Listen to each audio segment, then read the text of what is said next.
अस्सलाम वालेकुम। आज एक और नया बयान लेकर आए हैं सैयद अमीनुल कादरी साहब का। बहुत ही प्यारा सा ये बयान है। आप लोग इस बयान को पूरा सुने, वीडियो को आखिर तक देखें, वीडियो को स्किप ना करें। बहुत ही प्यारा सा ये बयान है सैयद अमीनुल कादरी साहब का कि कब्र की रात का मंज़र। आप लोग पूरा बयान सुने। अगर आप लोग मेरे चैनल पर हैं तो न्यू हैं तो मेरे चैनल को सब्सक्राइब कर लीजिएगा, वीडियो को लाइक और शेयर ज़रूर करें। अस्सलाम वालेकुम। आखिर में फिर मुलाकात होती है, वीडियो को पूरी जरूर देखें। खुदा। और इतनी खूबसूरत नींद सुलाया जाता है, फरिश्ते आकर कहते हैं नम का नौमतिल अरूस, ऐसे सो जा जैसे पहली रात की दुल्हन सोती है। कब्र की नींद कोई आसान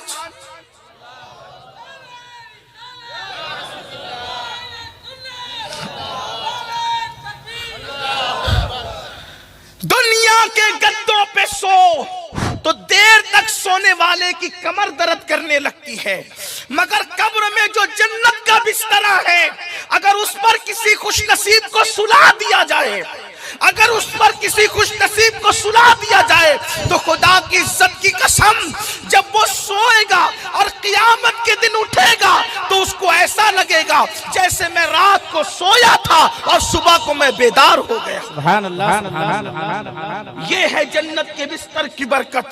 लेकिन दुनिया में हमने गद्दे तो लगाए, कब्र के लिए क्या इंतजाम किया, कब्र के लिए क्या तैयारी की। मेरे प्यारे आका अलैहिस्सलाम के प्यारे दीवानों, जब हम कब्रिस्तान जाते हैं तो कभी कब्रिस्तान में हमारी नजर पड़ती है, ऐसा लगता है कितना सुकून है, कितना सन्नाटा है, कितने इत्मीनान से सब सो रहे हैं। लेकिन याद रखें, अपने पास वो निगाह नहीं, अपने पास वो नजर नहीं, अपने पास वो आंखें नहीं कि अल्लाह अल्लाह। ऊपर की मिट्टी तो पुरसुकून नजर आती है, लेकिन अंदर ये भी है, उसी 2 गज जमीन में किसी की कब्र इतनी बड़ी कर दी गई है कि मशरिक से लेकर मगरिब तक का फासला हो गया है, ताहद्दे निगाह कब्र कुशादा हो गई है। कभी किसी की कब्र ऐसी भी होती है कि वो जन्नत के बागों में से बाग बन गई है। लेकिन अल्लाह अकबर, उसी पुरसुकून कब्रें जो ऊपर से पुरसुकून नजर आती है, उन्हीं कब्रों के अंदर किसी की किसी की कब्र जन्नत के बागों में से बाग बनी है, और किसी की कब्र जो है जहन्नम के गढ़ों में से एक गड़ा बन गई है। हाँ हाँ, वो सांपों का बसेरा, वो बिच्छुओं का बसेरा, वो फरिश्तों के हाथों में आग के हथौड़े, वो फरिश्तों के हाथों में आग के गुजे। मेरे प्यारे आका सल्लल्लाहु अलैहि वसल्लम के प्यारे दीवानों, मुझे बताओ, दुनिया की रंगरेलियों में जिंदगी गुजारने वालों, कभी सोचा कि 2 गज जमीन के अंदर हमें भी जाना है?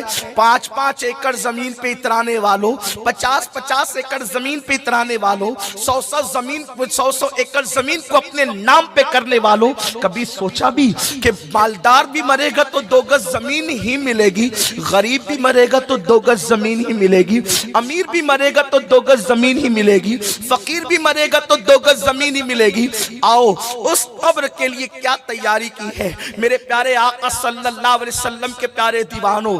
कब्र आखिर कब्र है, कब्र आखिर कब्र है। हजरत सैयदना अमीरुल मोमिनीन उस्मान ज़ुन्नूरैन रदियल्लाहु तबारक व तआला अन्हु जब भी किसी कब्र पर जाते तो वहां पे खड़े होकर इतना रोते कि ऐसा लगता कि रोते रोते आपकी जान निकल जाएगी। ये कौन उस्मान गनी है?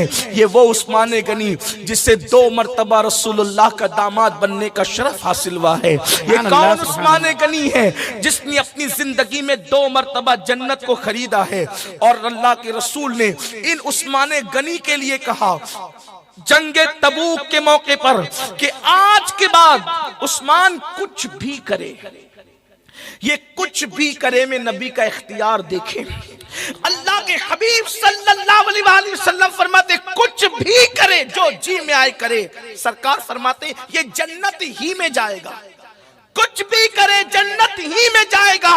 जिसको अल्लाह के रसूल ने ये गारंटी दी हो कि उस्मान کچھ بھی کرے جنت ہی میں جائے گا۔ وہ عثمان غنی جب قبروں پر کھڑے ہوتے تھے تو اتنا روتے تھے، اتنا روتے تھے، ایسا لگتا تھا جیسے آپ کی جان نہ نکل جائے۔ لوگ کہتے تھے امیر المومنین آپ قیامت کا ذکر سن کر اتنا نہیں روتے جتنا آپ قبروں کو دیکھ کر کے روتے ہیں۔ تو عثمان غنی فرماتے ہیں قبر آخرت کی پہلی منزل ہے، قبر آخرت کی پہلی منزل ہے۔ اگر انسان کا معاملہ یہاں درست رہا تو آگے کے سارے معاملات درست رہیں گے، اور انسان یہیں پر ناکام ہو گیا تو آخرت میں ناکامی ہی ناکامی کا منہ دیکھنا ہوگا۔ میرے پیارے آقا صلی اللہ علیہ وسلم کے غلاموں، آئیے اب تھوڑی دیر ذرا قبر کی سیر کرتے ہیں۔ آپ نے باغوں کی سیر تو کی ہوگی، آپ نے شہروں کی سیر تو کی ہوگی، آؤ ذرا تصور کی دنیا میں ہم تھوڑا قبر کی سیر کر لیتے ہیں۔ یہ قبریں کیا ہے؟ اللہ اللہ، یہ قبریں وہ ہیں جہاں رشتہ داریاں نہیں دیکھی جاتی، جہاں انسان کے چہرے نہیں دیکھے جاتے، جہاں انسان کی خوبصورتیاں نہیں دیکھی جاتی، جہاں انسان کے حسن نہیں دیکھے جاتے۔ اللہ اکبر، قبر میں تو چھوٹی چھوٹی باتوں پر بھی عذاب دیا جاتا ہے۔ بے شمار ایسی قبروں کا ذکر احادیث میں ملتا ہے۔ کسی قبر پر، قبر والے پر صرف اس لیے عذاب ہو رہا تھا کہ وہ پیشاب کے چھینٹے سے نہیں بچتا تھا۔ تھوڑی توجہ کرنا، تھوڑا غور کرنا، راتوں کو زنا کے اڈوں کی طرف قدم بڑھانے سے پہلے، نرم گدوں پر لیٹ کر زنا کے مناظر دیکھنے سے پہلے، کانوں میں ایئر فون لگا کر گانے سننے سے پہلے، کسی عورت پر بد نظری کرنے سے پہلے تھوڑا تصور کر لینا آخر قبر ہے، آخر قبر ہے۔ انسان کتنی ہی تدبیر کر لے، آخر قبر ہے۔ اور یہ قبر کیا ہے؟ قبر کیسے کیسوں کو دباتی ہے، کیسے کیسوں۔ میں اور آپ تو کوئی شمار ہی میں نہیں، اپنی تو کوئی حیثیت ہی نہیں۔ میں تھوڑی سی ایک حدیث پر آپ سب کی توجہ چاہتا ہوں، بڑی مشہور حدیث ہے، صحیح میں موجود ہے، اس پر آپ کی توجہ چاہتا ہوں۔ اور آپ نے اس کو کسی دوسرے باب کے اندر سنا ہے، میں اس کو کسی دوسرے باب میں ذکر کرنا چاہتا ہوں، اور آپ سب کی توجہ۔ ہم سوچتے ہیں اللہ کریم ہے یار، قبر میں کیا ہوگا، بلکہ ہم تو شعر پڑھتے ہیں نا، قبر میں لہرائیں گے تا حشر چشم نور کے۔ میں بھی پڑھتا ہوں، آپ بھی پڑھتے ہیں، لیکن یاد رکھنا یہ شعر پڑھنے کے حق ان کو تھے جن کی تہجد بھی فوت نہیں ہوتی تھی۔ یہ شعر پڑھنے کے حق ان کو تھے جنہوں نے جانے تو دے دی مگر سنتوں کے خلاف عمل نہیں کیا۔ یہ شعر پڑھنے کے حق ان کو تھے، اللہ اکبر، جن کی نگاہیں کبھی نہیں اٹھی۔ جانتے ہیں جس امام نے یہ شعر کہا ہے نا، قبر میں لہرائیں گے تا حشر چشم نور کے، جلوہ فرما ہوگی جب طلعت رسول اللہ کی، اس امام کے تقوی کا حال یہ تھا کہ خود کے شہر کا باغ انہوں نے ساری زندگی نہیں دیکھا۔ ایک مرتبہ جبل پور سے واپس ہوتے ہوئے اپنے گھر جا رہے تھے، اسٹیشن پر اتر کر گھر جا رہے تھے، تو اچانک نظر پڑ گئی تو مولانا عید الاسلام عبدالسلام سے ختم ذکر کرتے ہیں، چلتے چلتے بریلی کے باغ پہ نظر پڑ گئی۔ جس نے کبھی باغ کو بھی قصدن نہیں دیکھا، ان کو حق تھا یہ شعر پڑھنے کا۔ جو ہیرو ہیروئن کو ننگا ناچتے دیکھے، انہیں کیا حق ہے یہ شعر پڑھنے؟ آپ مجھے بتائیں، آج اپنے اعمال پر نظر کریں، اپنے اعمال پر نظر کریں، اور اس کے بعد پھر اپنی بڑی بڑی باتوں کو دیکھیں۔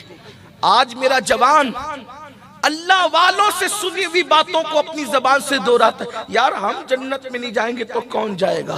جنت تو اپنے باپ کی ہے۔ ایسا لگتا ہے جیسے باپ سے خریدوا کر کے بک کرا رکھا ہے۔ جس کو یہ حق تھا کہ جنت میرے باپ کے کہنے کا، وہ سیدہ طیبہ طاہرہ مخدومہ کائنات سیدہ فاطمہ الزہرا اپنے مصلی پر رویا کرتی تھی اللہ کی خشیت سے۔ اور یہاں کچھ بھی زندگی میں نہیں، نہ اللہ کے لیے رونا، نہ اللہ کے لیے عمل کرنا۔ مسجد ویران کر دی، ہم جنت میں نہیں جائیں گے تو کون جائے گا؟ ماں باپ کو دکھ دے رہے، ہم جنت میں نہیں جائیں گے تو کون جائے گا؟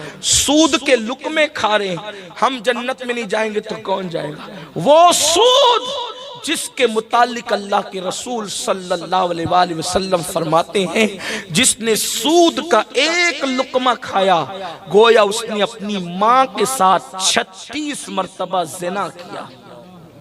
एक लुकमा सूद का घुमा फिरा कर सूद के धंधे चल रहे हैं। मौलाना को कन्विंस किया जाता है, नहीं मौलाना इसका रास्ता ऐसा नहीं ऐसा है। कुदरत ने जिन रास्तों को बंद कर दिया है, दुनिया का कोई इंसान अब उस रास्ते को खोल नहीं सकता, और जो खोलने की कोशिश करे वो सिरात मुस्तकीम पर रह नहीं सकता। अस्सलाम वालेकुम। अगर आप लोगों को ये बयान अच्छा लगा तो मेरे चैनल को सब्सक्राइब कर लीजिएगा। अगर आप लोगों को पूरी वीडियो देखना है तो मैंने इसका लिंक डिस्क्रिप्शन में डाल रखा है, आप लोग वहां से पूरी वीडियो देख सकते हैं। अगर आप लोग मेरे चैनल पर न्यू हैं तो मेरे चैनल को सब्सक्राइब कर लीजिएगा, वीडियो को लाइक और शेयर ज़रूर करें। बहुत ही प्यारा सा ये बयान था सैयद अमीनुल कादरी साहब का। रोज़ाना वीडियो देखने के लिए बेल आइकन को ज़रूर दबाएं, वीडियो को लाइक कर दे, शेयर कर दे, ताकि और लोगों तक ये वीडियो पहुँच सके। कल एक और नया बयान अपलोड कर दूंगा 7:30 बजे। आप लोग देखने के लिए बेल आइकन को दबा दीजिए, रोज़ाना वीडियो आपके पास आती रहेगी। अगर बयान आप लोगों को अच्छा लगा है कमेंट में माशाअल्लाह ज़रूर लिखें। बहुत ही प्यारा सा ये भी बयान था सैयद अमीनुल कादरी साहब का। तो मेरे चैनल इस वीडियो को शेयर करें ताकि और लोगों तक ये वीडियो पहुंच सके। कल एक और नया बयान अपलोड करूंगा इंशाअल्लाह। अस्सलाम वालेकुम। कल एक और नया बयान लेकर आएंगे। आप लोग जब तक अपना ख्याल रखिएगा। खुदा हाफिज़।